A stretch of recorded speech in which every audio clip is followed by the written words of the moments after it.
Today I have a special treat. Daniel Woodrell, welcome. Pleasure to be here. I've been looking forward to it. Well, I have too. Dan and I met 10 minutes ago. Yes. When he rolled in on a cab from the airport. But the neat thing about being a reader as well as a bookseller is that even if you haven't met a person physically, you've had a lot of conversations with that person through the printed word. So I feel, Dan, as though we actually are acquainted. Yes, great. And I'm really looking forward to chatting with you some. You've come to sign Tomato Red, which is your 6th novel. Yes, that's right, 6th. But as I remember, the early ones are set in Louisiana. Yeah, fictional bayou sort of place that was elastic enough in its fictional origins that I could have anything I wanted happen there, any kind of ethnic or historical mix I wanted in there. So I deliberately created a fictional town. Is it actually a town or is it a parish? Because I know Louisiana is really divided into parishes. Yeah, a parish would probably be more accurate. I don't know if I actually use that term in the books or not, though. St. Bruno's. Yeah. Why'd you pick Louisiana? Is it a place you lived? My mother's mother was entirely of French descent, French-American descent. She was from, most recently, East Texas. So it always exerted some, she didn't use the word Cajun to describe her family, however, it always exerted this appeal for me. And then I lived for a few years growing up, for several years growing up, most of my growing up in St. Charles, Missouri, which is a town that had been founded by French people, and so many of the names were French. So much of the attitude of the history seemed to me to be French, and it just became a fantasy of mine to create a place where I was interested in so much big city fiction, and you know, Memphis has a sizable Jewish community. Well, I wanted a town that if I decided I wanted a sizable Jewish community, I could have it in there without violating fact too much. You know, putting it somewhere where there clearly isn't one, or whatever sort of group I might want. Sure, so even though you were making the place up, you still wanted it to be rooted in some reality the reader could accept. Yes, I've had an awful lot of people want directions. You know, they believed it enough to want directions. So. Visit St. Bruno's Parish. Yeah? Right. Well, they are, as I recall, and you're going to have to forgive me, but it's really been a while. In fact, the first one that you wrote, Under the Bright Lights, published in 1986. Yes, that's right. So I read it for a really long time. But as I recall, those 3 Renee Shade novels are PI novels, probably on the dark side, maybe? Yes, he's actually is a policeman. He's ambivalent and conflicted. His own origins are in a neighborhood where being a policeman was one of the options, but being the problem for policemen was the other prominent option. So he has conflicted feelings about it because he doesn't regard it as even-handed to all citizens or anything, and he recognizes at times that his job is somewhat muscle for classes that wouldn't have him in the front door, but would let him keep order on the streets for them. And so once in a while he gets conflicted over it, but essentially he's a pretty straight shooter.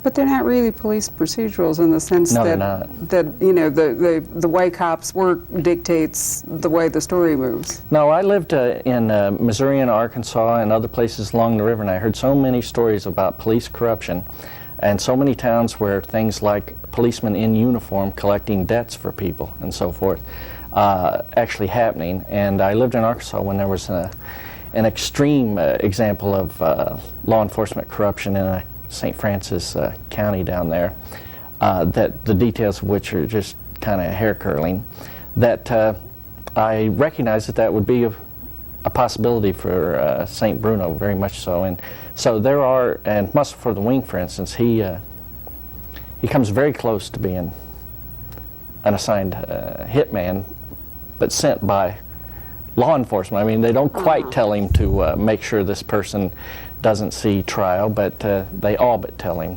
to make sure this person doesn't come to trial.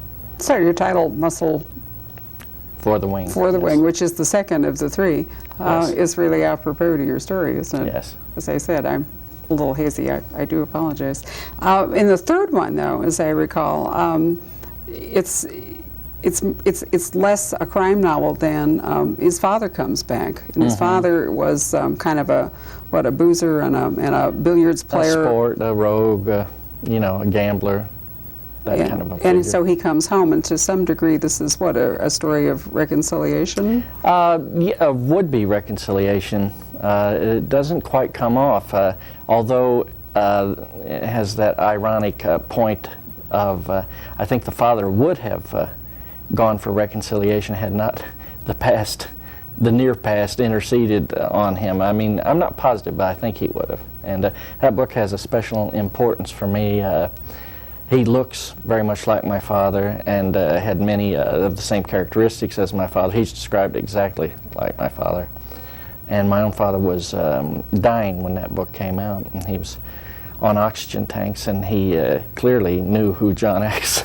Shade was based on, and he said, "Now, is this man for sure dead at the end of this? Because it is slightly vague, but not really very vague." And I said, "No, I'm afraid he is." And he said, "Well, no, listen." And he started outlining scenarios by which John X. Shade could still be alive.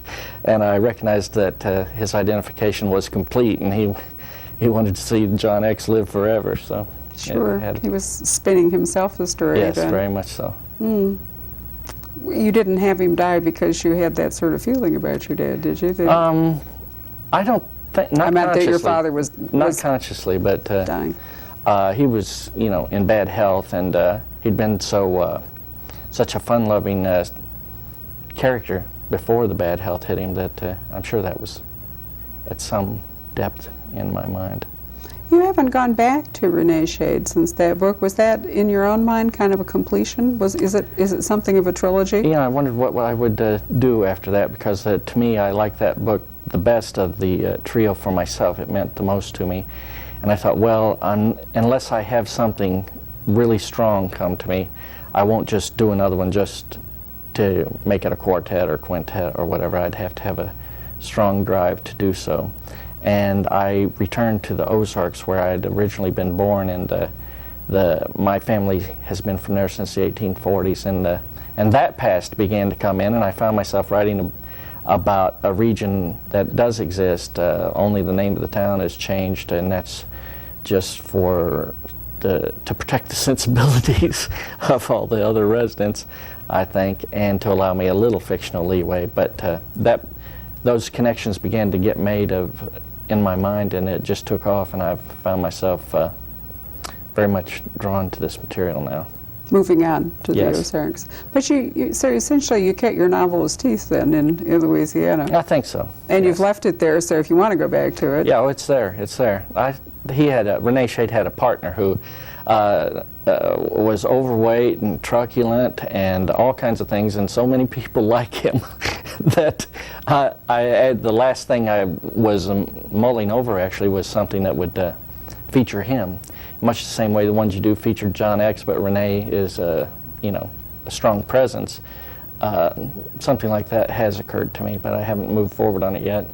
Well, I think that's an advantage to a writer, is to be able to go back and bring some other cast member and give him a story, something Yes. or other. It adds a lot of vitality sometimes and gives you a different perspective.